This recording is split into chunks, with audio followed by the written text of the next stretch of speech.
In the heart of a mist-shrouded valley lay the village of Eldenwood, a place where time seemed to pause. Nestled between rolling hills and dense forests, Eldenwood was known for its peculiar clock shop, owned by an enigmatic figure known as Elian. The villagers often spoke in hushed tones about the shop, where the clocks ticked with an almost sentient rhythm, each one carrying a tale of its own. Elian was a wiry old man with a long white beard that danced as he moved, and eyes that sparkled with a kind of wisdom only age could bring. He had inherited the shop from his father, who had told him stories about every clock within its walls. As the years passed, the shop became both a sanctuary and a repository of memories. Mira, a curious girl of 12, had always been captivated by the shop. Each time she passed by, she felt a pull as if the clocks were whispering secrets just for her. Today, with rain drumming softly on the cobblestones, she made her way to the shop, determined to uncover its mysteries. As Mira stepped inside, the warm, wooden scent of polished oak enveloped her. The shop was a wonderland of clocks, some grand and ornate, others small and simple, each one ticking in harmony. The walls were lined with shelves, and the air was filled with a symphony of soft ticking and occasional chimes. "Elian!" Mira called, her voice echoing in the quiet. "Ah, Mira!" Elian's voice came from the back of the shop. He appeared, wiping his hands on a cloth, his smile broadening as he saw her. "What brings you here on this rainy day?" "I wanted to see the special clock," she replied, her eyes sparkling with excitement. Elian chuckled softly. "Ah, the one with the brave knight. Follow me." He led her to a corner of the shop where an elegant clock stood, adorned with intricate carvings of knights and dragons. The face was a deep blue, shimmering like the night sky. "This clock holds the memory of Sir Cedric, a knight who saved our village from a terrible fate," Elian explained. Mira's heart raced as she reached out to touch it. The moment her fingers brushed the surface, the clock whirred, and a soft light enveloped her. The shop faded away, replaced by a vivid battlefield. Mira found herself standing beside Sir Cedric, clad in gleaming armor. The air was thick with the sounds of clashing swords and the cries of villagers. She could feel the adrenaline surging through her, as if she were truly part of this world. "Stay close!" Sir Cedric shouted, charging forward with his sword raised. Mira followed, feeling both exhilarated and terrified. She witnessed the bravery of the knight as he fought against shadowy creatures that seemed to emerge from the darkness. With each swing of his sword, Cedric called upon the strength of the villagers, reminding them of their resilience. Mira could hear their rallying cries, feel the weight of their hopes resting on the knight's shoulders. As the battle raged on, Mira saw a young villager, Thomas, struggling against a creature that had him cornered. Without thinking, she dashed forward, recalling the courage she'd seen in Sir Cedric. "Hey! Over here," she yelled, distracting the creature. It turned, allowing Thomas to regain his footing and join her side. Together, they fought back, inspired by the knight's bravery.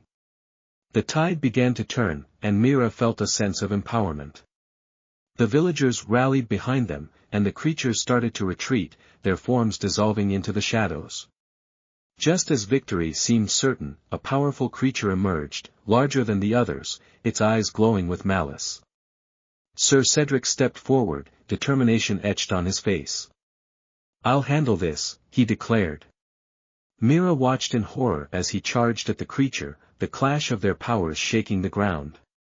For a moment, it seemed as if he would prevail, but then, in a flash of dark energy, the knight was thrown back, landing heavily on the ground. "No!" Mira screamed, rushing to his side. But the knight, though weakened, looked up at her with a reassuring smile. "You've shown great courage, young one. Remember this day.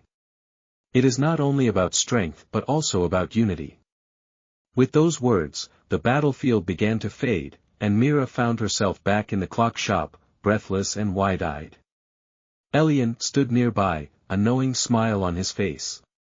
"Did you see?" he asked gently. "Did you understand?" Mira nodded slowly, her heart still racing. I felt it. The bravery, the unity.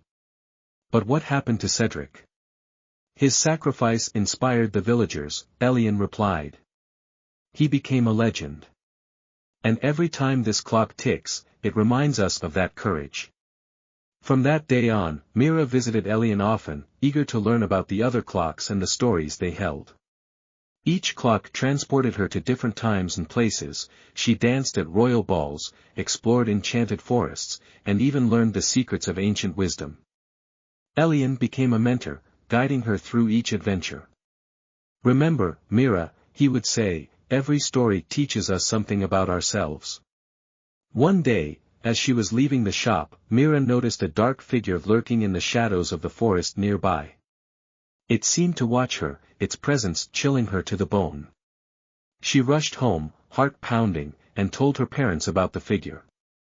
They dismissed her fears, but Mira couldn't shake the feeling that something was wrong.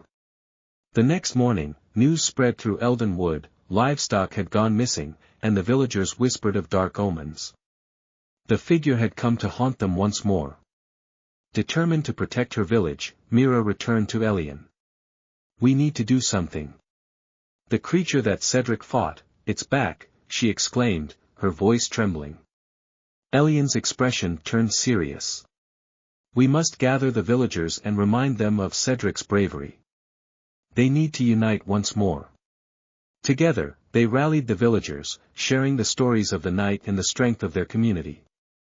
Mira's heart swelled with hope as she saw the spark of courage igniting in her friends and neighbors. The villagers prepared for battle, wielding their tools and weapons as they faced the encroaching darkness. Mira stood alongside them, her heart pounding with fear and determination. As the shadows crept closer, she remembered Cedric's words, "Unity is strength."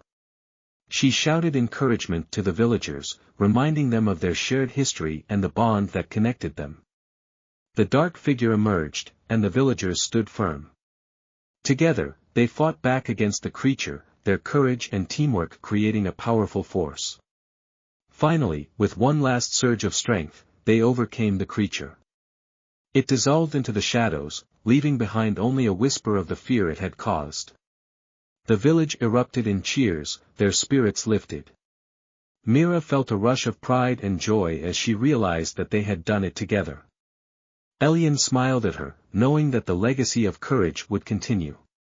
Every clock tells a story, and now you have become a part of that story, he said, placing a hand on her shoulder. In the weeks that followed, Eldenwood thrived.